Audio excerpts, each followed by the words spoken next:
62 billion halaga ng shabu po. Actually, maliit pa yan ha. Pero in 3 years, grabe. Yung kay Digong, 6 years. 6 years, di ba? Ito, 3 years lang, 62 billion na. And walang patayan.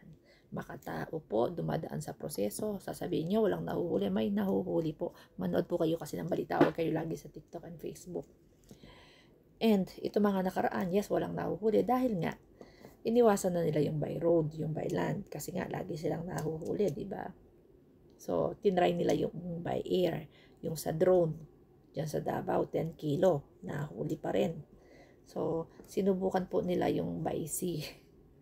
Parang ano lang, parang logistic. Parang, ano ba yun? Shipment.